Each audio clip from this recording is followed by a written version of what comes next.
This video is to replace the AC compressor clutch on 2003, I believe it's 2003 through 2008 Pontiac Vibes and Toyota Matrixes. I want to say matrices, but so not replacing the compressor, but just the clutch on the front. Of course, here's the compressor down here, and then on the front end is the clutch.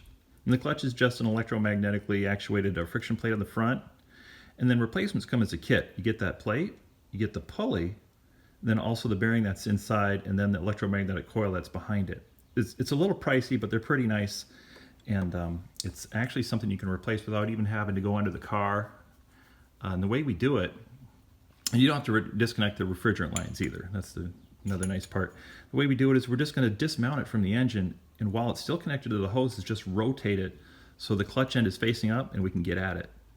You don't need any special pullers or anything. It's just some snap rings that hold the operation together along with the Torx bit. Before I dive into that, let me talk a second just about why we're replacing it. So in terms of verifying that it's actually the AC compressor clutch that needs to be replaced, it's pretty easy diagnosis. You know, the air conditioning stops working one day, it's just blowing out hot air, so you know, you can do a quick check of the refrigerant pressure, and even if the clutch isn't running, maybe you see like 85 psi on both sides, the high and the low side of the refrigerant, just because the pump's not doing anything. So hey, it's holding a lot of pressure. It's something else. There's enough pressure in there to make sure that the computer wants to actuate the clutch.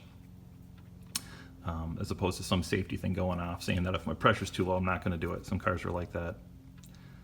That just prevents the compressor from running if there's no refrigerant oil, you know, available in the system. So anyway, electronically, you know, we're taking a look at it. It's a real simple system. They just have one positive power wire coming in, bringing battery power through a relay right to the clutch itself, and then the clutch is just grounded. The electromagnetic coil is just grounded. No diodes in the system, so it's kind of easy to check because you can just do it with a quick resistance test. You should be getting something like about 4 ohms if it's right. So I tested mine and it's completely open, so you can find the connector pretty easily on the top of the AC compressor under the hood. So that being the case, see what else there's otherwise to verify it too. Oh, you can also jump battery power to the clutch. Let me bring that back here just for a second. We can jump battery power right to that one sole connector coming out of the clutch and see if we can hear the coil actuating. That's another way to verify. Oh, and the best of all, go ahead and put a voltmeter on that line with you know, positive to connected to this terminal and the negative connected to the battery ground. As you turn the AC system on and off, you should see that voltage go from 0 volts to 12 volts, not respectively there. Obviously, you turn the system on, you should see that voltmeter jump up to 12 volts when you engage the AC in the car, and it should turn off when you shut it off. So that's another way to verify, hey, I'm getting power here, but my clutch isn't working and it's open. And this particular car's got like 250,000 miles on it, so it's pretty reasonable that that clutch would have gotten to the end of its life by now. Here's a kit, and it includes those 3 major components. Let's see here. Heaviest one is just the new pulley, and pulley needs to be replaced because this is one of the friction surfaces of the clutch. It actually connects the pulley to the driving clutch plate. This remains spinning, but it doesn't axially move. But it does include a new bearing, and all it's holding in is the snap ring. And then also, that's the coil. I'm going to set that aside for a second. Here's the friction plate that's actually moving back and forth. So the plate that's engaging the friction surface is here. It's spring mounted, so it can travel just a little bit, connected by these 3 leaf springs to this plate that's connected to the splines of the actual compressor shaft. So this part tends to wear over time, and of course you need this ferrous, you know, this iron friction surface to get pulled towards the electromagnetic coil. So over the years, you start wearing the surface down more and more until there's not really enough left to either start that actuation at all, or else you wear so much off that it can't get a full grip, and then you start to slip. And so you'll see this telltale red rust all over your pulleys and your belt, and things can get hot and burn up the coil along the way. Here's the one screw that holds it together.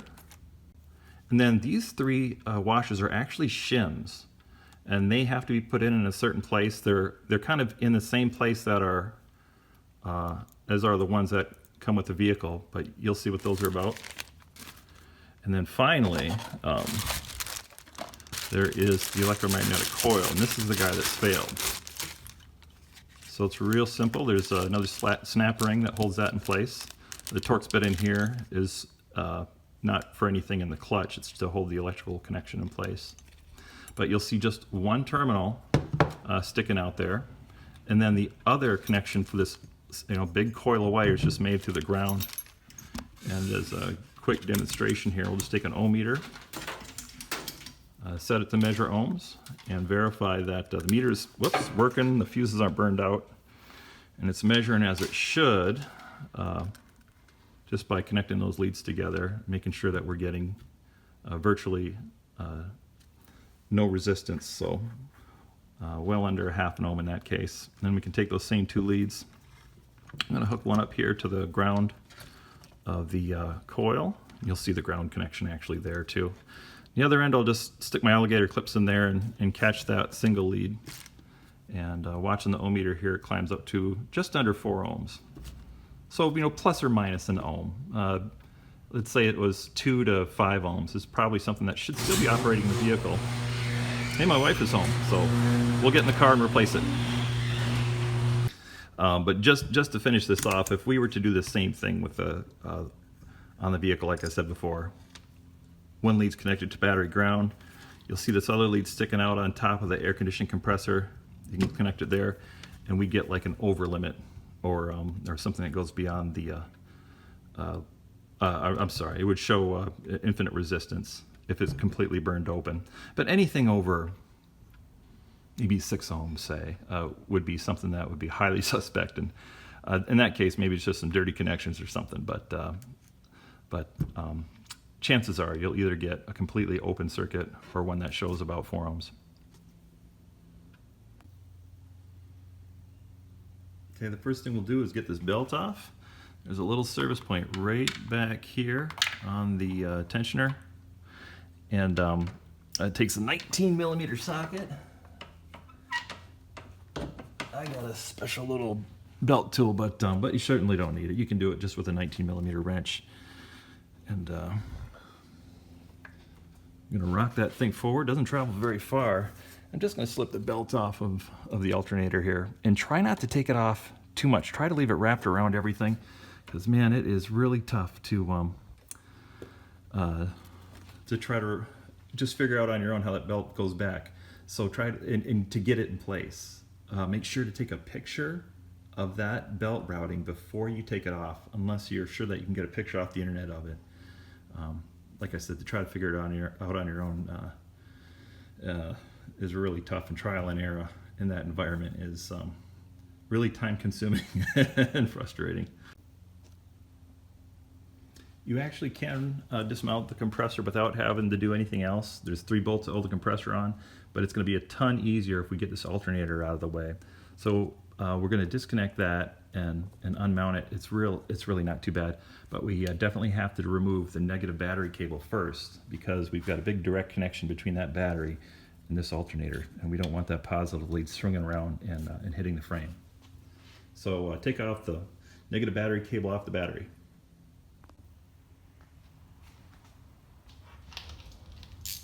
This is so important. I just figured I better put it in visual just in case somebody's watching and not listening. Negative battery cable off the battery and out of the way. And then over here, this harness also has a connector that goes to the AC compressor coil. So you can pull that off. That's that little guy right there. And then, let's see. this 3-pin connector off the alternator. And then the final connection is our main connector. And that big battery connector just has a cap that pops off. Just got to talk to it for a little bit and see if we can convince it to come off. Like that. Just snaps on. Set that over on the table to get lost. And then finally this connection right here, which is 10 millimeter.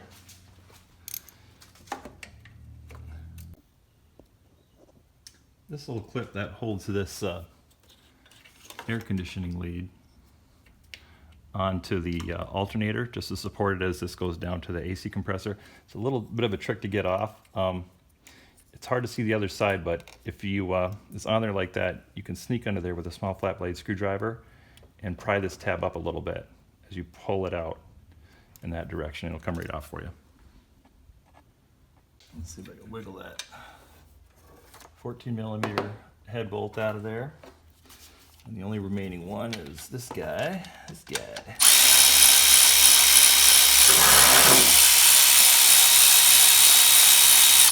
And that's the one with the 12 millimeter head. So I'm going to hold on to my alternator because it's going to come free after this. We'll get it free and let's see if we can get this thing out of here together, real time, to see if I can get some cooperation from my surrounding hoses and wire harnesses. There we go. Good chance to check the alternator bearings too, see if there's anything really terrible feeling. Also a great chance to check other things like other pulleys. Give them a little wiggle and feel for roughness and stuff while you got it all out. But underneath there is our AC compressor. So we're going to take out 3 bolts. There's one on top, and then there's 2 on the bottom. They're all the same size head bolts. And it might seem a little tricky, but you can get to the bottom bolts, sneaking around the sides of this thing, just with a typical 3/8" drive ratchet. And I believe all those heads are 12 millimeter as well.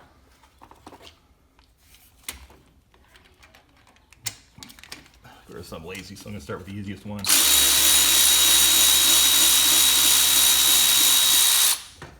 And of course this belt is free, so we're just going to sneak that off of there.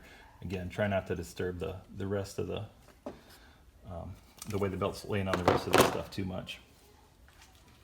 And I'm going to sneak under the other ones in just a moment here. I'm going to reposition the camera though so you can see it.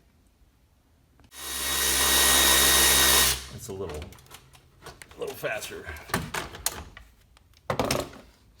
So I'm gonna, there's one more. It's on the other side. You can actually see it looking down in this direction. Okay, this one's probably the trickiest one to get to, but it's not too bad. I've actually got my tool on there, so this thing's way bigger than a 3/8" drive wrench and deep well 12 millimeter socket, but I'm on there.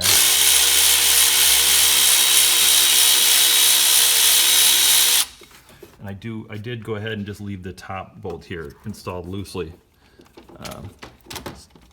so the whole compressor doesn't drop on me. So yeah, it's free right now. I'm gonna go ahead and just get some kind of strap or something. And there's actually an engine pulling hook back there that they used during original installation. And I might use that to kind of loop around the compressor here to help hold it up and pull it up.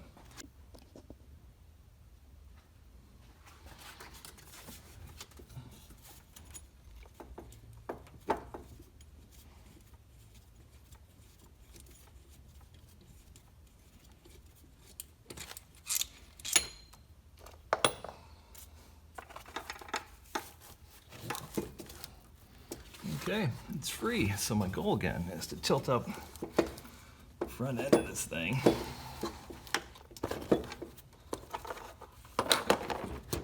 Ooh, that's pretty good. I just got that piece of hardware up there on top of that lug. That's really all the access we need. That's the one, T30. It would really help if you have an impact wrench to do this, and just set it to a low setting, and it's a regular right-hand thread, so take it off counterclockwise. And then this friction plate will actually pop right off. But I'm going to take a second to just secure this in place a little bit better before I get into that. Okay, you definitely can sneak a typical size impact wrench down there, or impact gun, and get it out. I'm going to use my little trick tool here. Make sure you got a really good engagement on that bit. Take the time to pick any sand out or blow out, whatever you can to make sure that you don't strip that Torx bit. It should come out okay. It's got a little thread lock on there, but if you strip it, it's gonna get interesting. You're gonna have to drill it out. But this is the magic part. Even after 250,000 miles, as long as I'm holding this thing where I can get at the friction clutch on the front, it should slip right off just like that.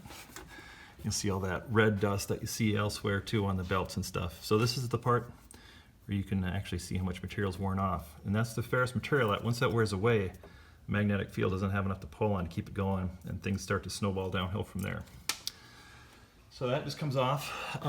Inside of here are those shims. See if I can pull one out. So they just look like little washers, but they are shims, and there should be 2 or 3 of them in there. There's one right there. So when we put the brand new one together, we want the same count of shims going back in. In my case, I think there was 2, because if you looked really close, you might have seen one drop out as I pulled that out of there.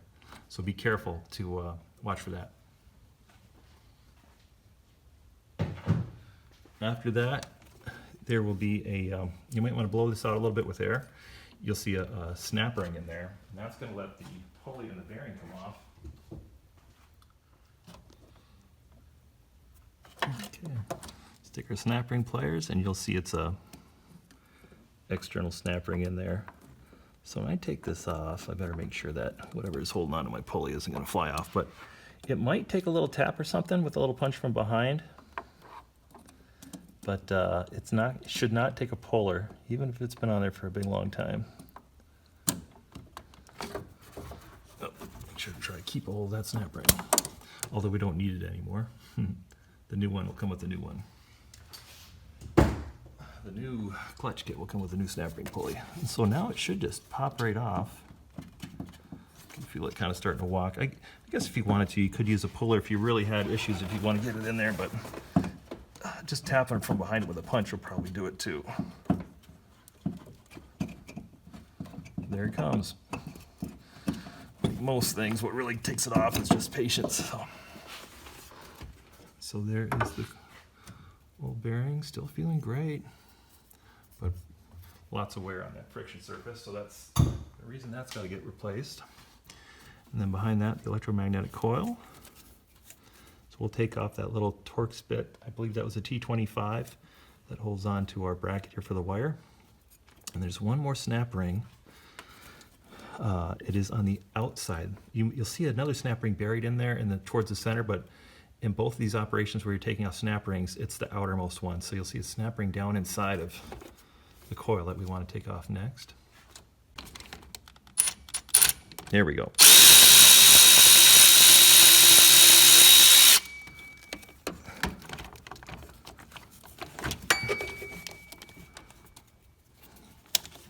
Now you can.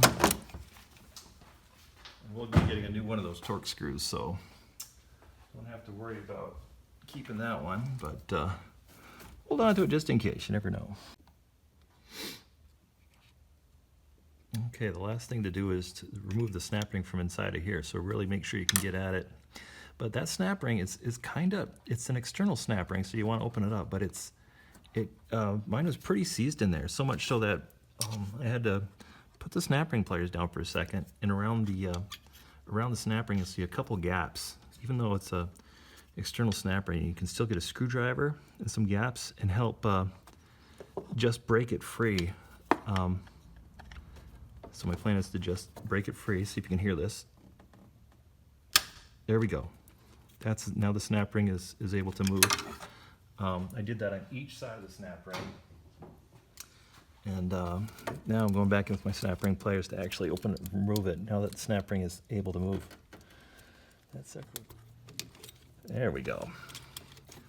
A little tricky, but you know what? What's 10 minutes? That snap ring, by the way. And these are the gaps. Let me show you where I went with the screwdriver. I went right in there. Whoops. So you can see how they have these little dimples. I was able to get in there and then rotate my screwdriver and break it free so that then I can get in with the snap ring pliers. And I did this on both sides. You'll see that little recess on both sides. Heck, maybe that's why it's there. Get you out of there. Just get back here with just a little punch. It probably won't take much to break it open. Little hammer and oh, there it goes. Pop right off for me. Try not to bust the car pulling my hammer out. So, let's see here. All right. We are out, and you'll see some little features in the front of where this electromagnetic coil mounts, and you'll see some dimples. Let's see if we can, there we are. Whoops. See some dimples in there that they have to plug right into the feature on the front of the AC compressor clutch. So we're just going to go ahead and clean that all up and put everything back on exactly in reverse, but we'll take our time and make sure we clean that up really well. Okay, just to finish up, it's always good to confirm that that coil is really bad. It just makes you feel warm and fuzzy, fuzzy-wuzzy. So I'm just going to tap in with one of my leads on my ohm meter. I'm going to make sure to check my ohm meter again. And then I'm going to make sure to capture my lead inside of my old coil. And then I went ahead and just wire brushed off a little metal here. But I'm getting over limit or infinite resistance in this case with this meter. So definitely have a coil that is opened up. And again, on this particular design right here, there's no diode or anything in place. It's just a big coil of wire, no flyback diode. I don't think. We'd be getting a very different resistance measurement if that was the case. I actually work for a company that makes similar products, so that's typical. And sure enough, with a brand new good coil, we get about 4 ohms. So this guy is definitely bad, and replacing the friction plate and the pulley that had the other half of the friction plate is something that needs to be done to prevent that same slipping from happening again, which is probably what caused that really hot condition that burned up the coil in the first place. I went ahead and put the friction plate back on and tightened that. So what I'm eyeballing now is the gap that I see in the friction surface that moves back against the pulley. Right now I'm getting like, oh, I put all 3 spacer washers in there, by the way. So it goes the screw, the friction clutch, and on the back side is where those shim washers or spacer washers are. So I'm getting about, I'm going to say about 50 thousandths of movement. That seems like a little bit too much. I think what I'm going to do is take it apart and remove one of those 3 shims and then try it again. Okay, took the 3 shims out just to make real clear as to where they go. They go right in the back side of this guy. So I'm only going to put in 2. So it looks like maybe they're about, I don't know, 15 thousandths a piece. So we'll go ahead and put that on, being real careful not to let those fall out when I reinstall it. And we'll check the play again. So now I've only got 2 shims back there. I'm checking the play again, and it seems like I'm down to about, I don't know, maybe 30 thousandths, 25 thousandths, something like that.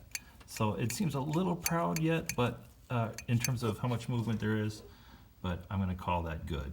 If anything, you could probably take out one more shim, as long as you're still able to turn the pump freely of the pulley, and have maybe at least 10 thousandths in there if you can get a feeler gauge in there all the way around. When things heat up, it might move a little bit, so maybe it's good to have a little extra clearance, but I think we're okay there.